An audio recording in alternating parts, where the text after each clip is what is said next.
one oven that never cools down. Right now it's 400 degrees inside and the beautiful wood-fired pizzas take just a couple of minutes to sizzle on the hot stones. Welcome to the warm, communal, delicious world of Italian food.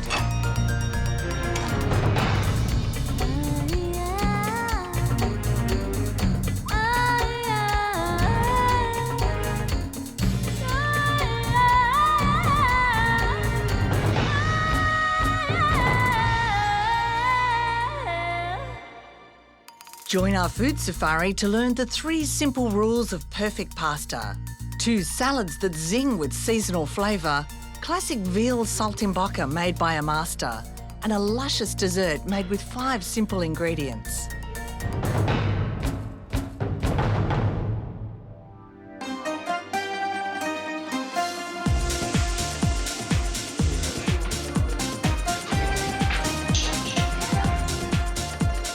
Italian people's relationship with food is very, very intense. It's basically like a husband and wife relationship. It's very close. It can sometimes be argumentative. It can be good, it can be bad, it can be up and down, but there's always something intense about it. Zucchini sono un capolavoro, huh? Sam Cosentino was born in Italy and grew up learning about food from his Sicilian father, who ran a hugely popular traditional restaurant in Australia.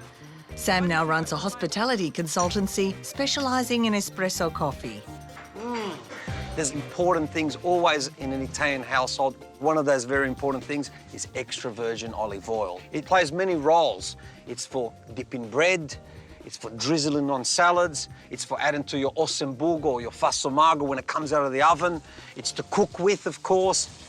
The wonderful things you need to look for with extra virgin olive oil, first of all, it should always be first cold-pressed extra virgin olive oil. You should look for the colour. The colour plays an important... Look at this wonderful golden, green, syrupy, thick colour. It's basically the wife of the relationship. The wife does everything, we know that. She's the boss. Sam, if olive oil is the wife, how does balsamic vinegar fit into the family? Well, it's not the husband, but it's definitely the auntie, which, again, it's a woman, so it has a very important role. You always buy balsamic vinegar that's made in Modena. This is a very good quality one. It's got what's called an A star, which means it's a little bit more concentrated and a bit more depth. Italians have a love affair with tomatoes. In my cupboard, there's always the tinned ones. So you would buy these by the caseload, would you? Probably, yeah, minimum a dozen. Yeah. You know, you see me with a case, people have a case of beer over their shoulder, I've got a case of tomatoes. Basilico, a greengrocer or small fruit and vegetable shop like this that doesn't have fresh basilico, you might as well put the shutters down, go home, lock up. This is essential. Bread, the pane di casa. This is your traditional ciabatta or pane di casa, used for bruschetta or just table bread. Look at this, look at this. Wonderful. It's not too doughy, not too airy, and just perfect to rip a piece off and dunk in extra virgin olive oil and have with cheese or with prosciutto. Sam, you'd never shop without going to the deli. That's correct, 100%. Always must have very good quality olives. You can see here you've got the wonderful Sicilian green olives, you've got these big chunky olives from southern Italy in Bari, and then you've got the little Ligurian olives from northern Italy. My favourite is the Sicilian olives simply because they've got a flavour like citrus, so they're quite sweet.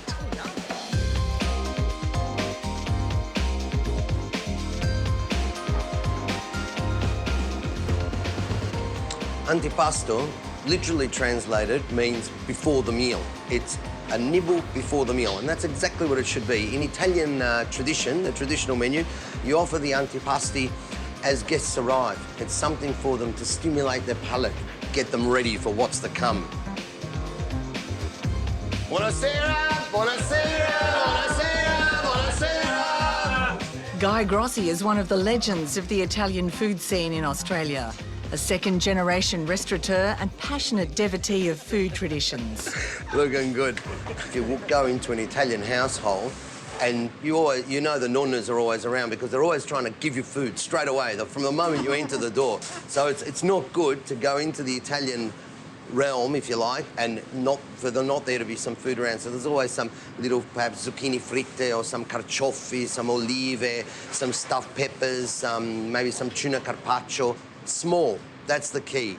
Not too much at once, otherwise you fill up on antipasto and you can't enjoy anything else.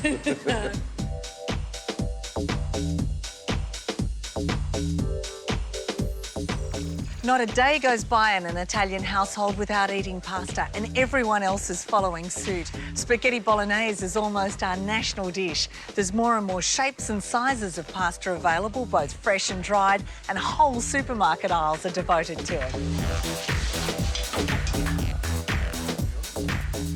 The Italian love of pasta, I mean, it's there from birth and goes right through, right? Pretty much.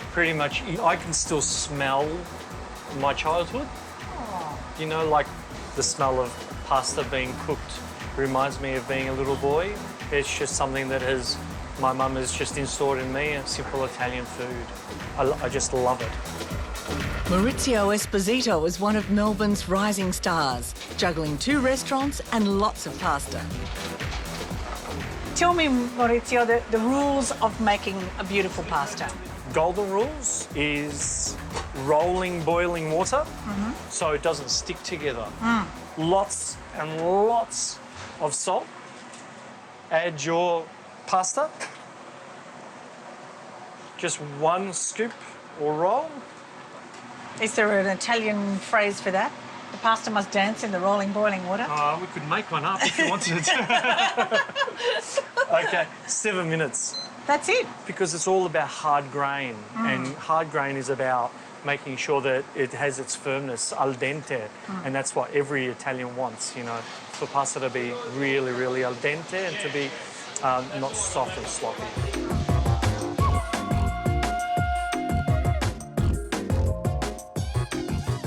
Basically, I've got here is some garlic, which I've finely sliced with the old Japanese mandolin. Very good. Chili. Oh! Just basically making the emulsion by adding water.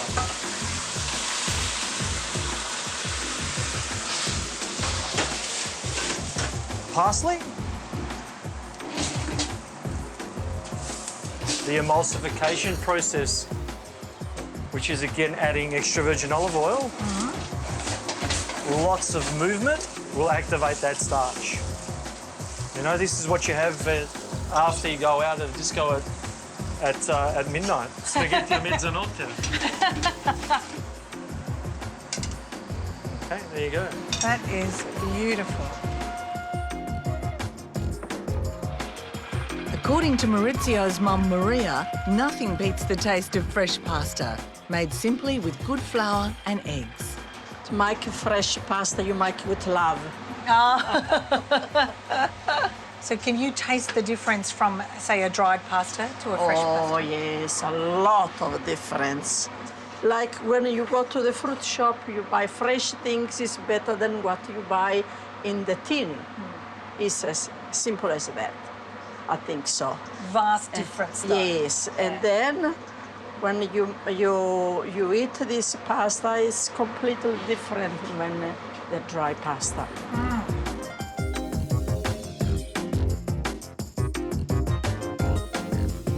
For a classic Napolitana sauce, Maurizio adds olive oil, finely sliced garlic and eschalots to a heavy base pan. Fingers. He crushes tinned Italian tomatoes by hand. It's a part of the process. That's all it is. We're That's just going to all it cook is. it for 10 or 15 minutes, and it is sublime, sweet, gorgeous. Mum's fresh pasta takes just minutes to cook, and unlike dried pasta, shouldn't be al dente. Because it's got egg in it, you've got to cook the egg through. And it's got to be soft and luscious and silky. It shouldn't have a residual bite. In Italian cooking, you don't bathe your pasta in sauce, so you should enjoy the pasta, not the sauce. I never chop basil. I always tear it, not leaving the taste on the board, leaving it in the pan. A little bit more of oil. That's really lovely. So la pasta si condisce is really evident here. Yeah? You don't put a lot of sauce on there. No.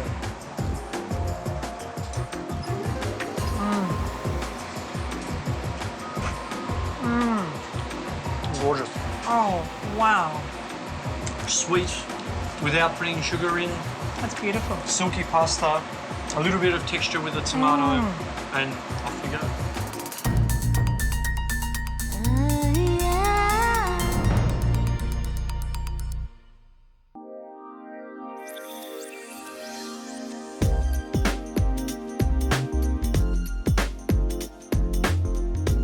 Italians love their cheeses, whether it be just grating some on a pasta to spice it up or melting it through a dish in all sorts of ways. It really, really makes the Italian cuisine. John Buonavoglia has grown up with Italian cheese. His family are co-owners of Paisanella, specialists in soft white Italian cheeses. The Italians like to either make a cheese sweet or picante to really give it a bite. This one here is a gorgonzola. It's the Italian version of a blue, very creamy blue. Wow, Take the that looks wrapper off. beautiful. Is fantastic to melt through your pastas, or a famous dish you'll find is the gnocchi gorgonzola.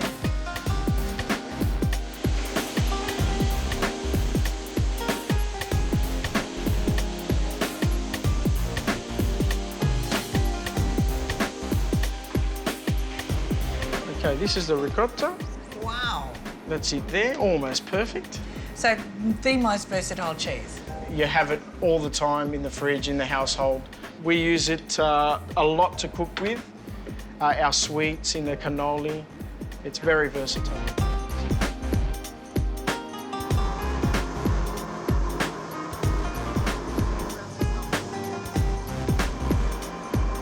Yeah, leading on from the ricotta is fresh mozzarella. And from fresh mozzarella, we get bocconcini, which basically is the word for a small mouthful, which looks like a big mouthful for Italians, used for melting on top of your pizzas. It's known as a tomato's best friend. It goes, wherever you see a tomato, the fresh mozzarella goes.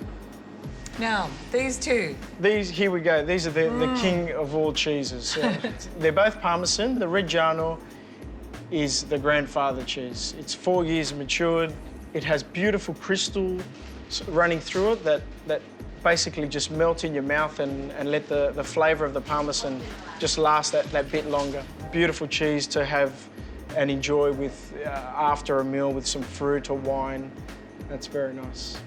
The Grana Padano, on the other hand, is about 18 months matured, used for grating on our pasta. The Grana is pretty much all that we have grown up on. If we were caught grating this, we'd be shot or locked up in jail. A good Parmesan will lift the flavour of a pasta. It really does, Maeve. I mean, as Italians, we wouldn't even have a pasta without having the Parmesan cheese on the sauce to lift out the beautiful flavours of it. It's like an Aussie having a pie without tomato sauce. I get you. Yes, sir, yes, sir. We gotta hear curtain #1, people. Quality pantry special, pantry. Sunshine. The worst sin you can commit in an Italian kitchen is to use fruit and veggies out of season. They have to be simply bursting with ripeness and flavour. For many Italians, that means shopping in fresh produce markets like this every day. So using things in season is paramount. It's always important. They're always going to taste better. They're always going to look better. You know, the price is always going to be cheaper because they're in season. Yeah. So it's all really important, you know, and the flavours are, you know, for me, the flavours are always going to be better. Bene, grazie. Chef Graziella Alessi grew up in a food-loving Italian family and treasures its traditions. She's head pastry chef at Melbourne's Il Fornaio, famous for its bread. And in her rare occasions away from work, it's simple Italian dishes every time.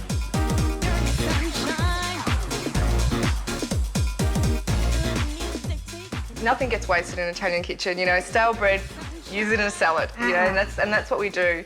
So this is just a casalinga loaf, just a plain white casalinga. We just, you know, take the crust off it, break it up, try and make things a little bit uniform and cube them up. Just in the oven, we just bake them dry. We've got balsamic, beautiful extra virgin olive oil.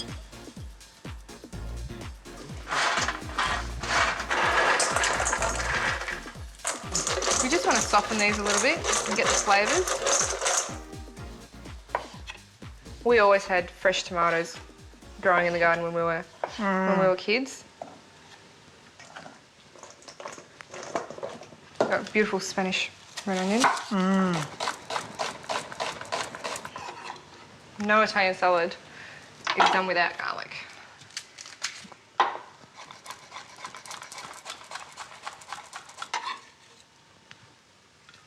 Now, the best bit is basil. All-important seasoning.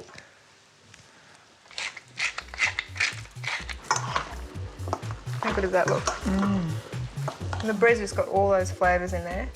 And we're done. Wow. It's fantastic. It's really sweet. It's beautiful. And you just get that little bit of crunch. The centre of that bread's just still crunchy, so you get that little bit of texture. Oh, yum. It's so clever.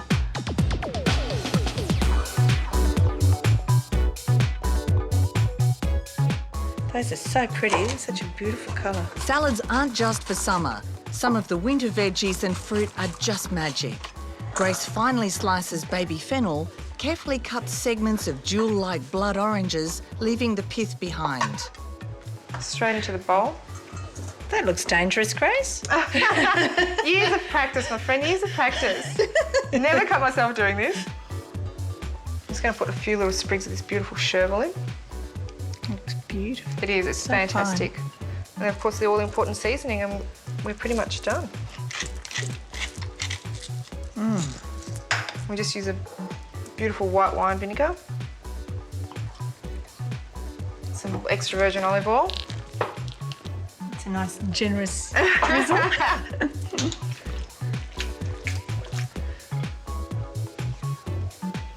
Beautiful little ruby navel sequins. Done. Wow. Artwork.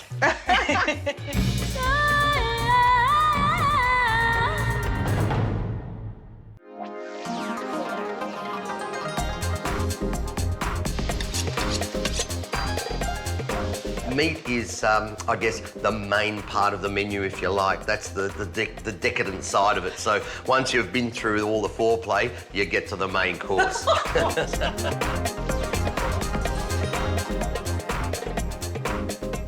What does saltimbocca translate? Saltimbocca means jump in the mouth. And that's what happens when you put it in your mouth. Bang! You get this jump in the mouth of beautiful, exciting flavour. Oh, gorgeous.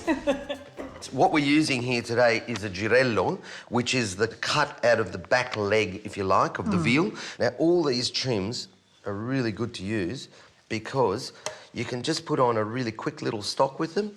And I've done that already with some that I've already trimmed up. And I've so nothing's wasted. No, you can't, because it's all good flavour, isn't it?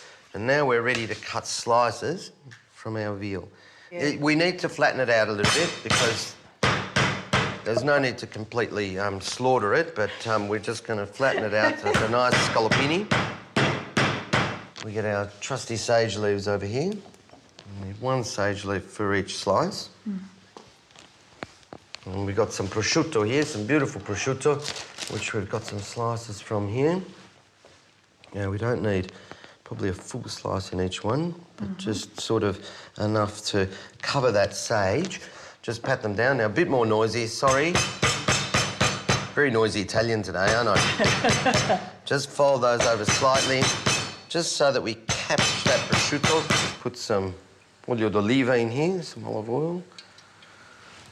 I'm going to use a little bit of butter in there as well, which will just help to brown our meat. Now, while that's all happening, I'll put in our saltimbocca slices. Just lightly dusted. You don't want too much flour in there, but just nice and lightly dusted. And keep them moving. You can see that butter starting to colour already now and giving it that lovely sort of nutty flavour that the butter gets. A little bit of salt on there, but some cracked pepper. And got some garlic here, but fresh parsley.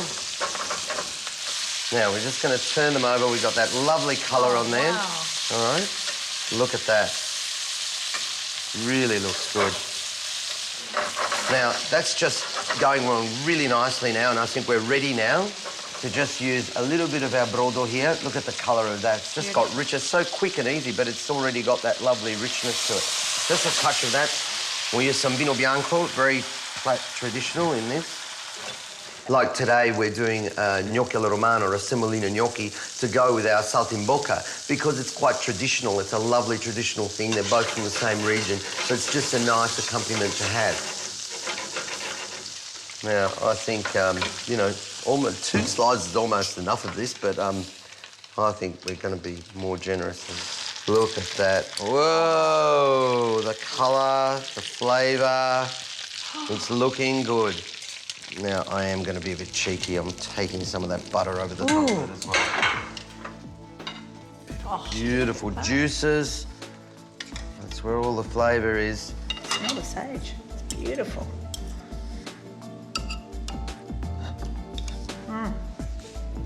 Hey. Oh, my heaven. Something just jumped in my mouth. Oh, it is beautiful.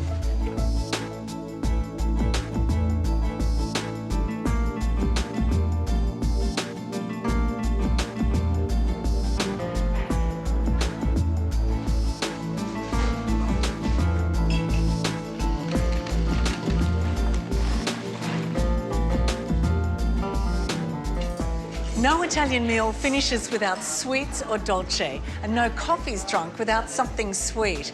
They're such an important part of the cuisine, the phrase la dolce vita sums it up. For Italians, life is sweet.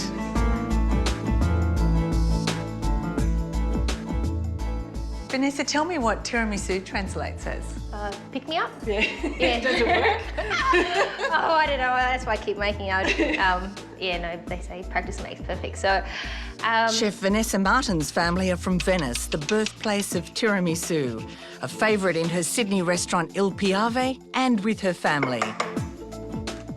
She starts by separating 6 eggs and beating the yolks with caster sugar.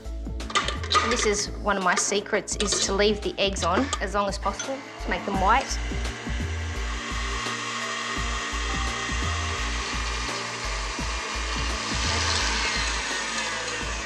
You add the mascarpone, 500 grams.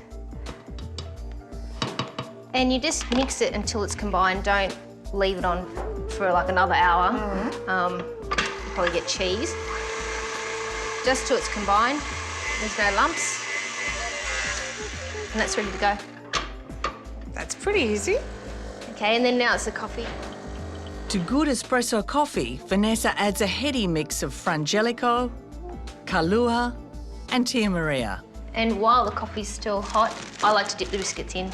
She uses Pavazzini biscuits, a slimmer version of the usual Savoiardi biscuits. So just in and out, otherwise you'll have all soggy biscuits in there. Oh, that's quick. Okay, I better get some So biscuits happening for you. Vanessa beats the egg whites until they form stiff peaks. And just fold the egg whites into the mascarpone. That's ready to go. Just layer and layer. So I put biscuits on the bottom, cream, and just keep going, layering with the cream, the biscuits. Wow, that looks really pretty. Very easy. What do you do now? Eat it, of course. Eat it? First I put a bit of, you can put cocoa or I like chocolate. Grate some chocolate on the top. They're not a small serve, Vanessa. No. Oh, wow. It's very light. It is very light. I why you- could eat all of that's this. why you can I'm eat it. realising that. This is beautiful. That is divine.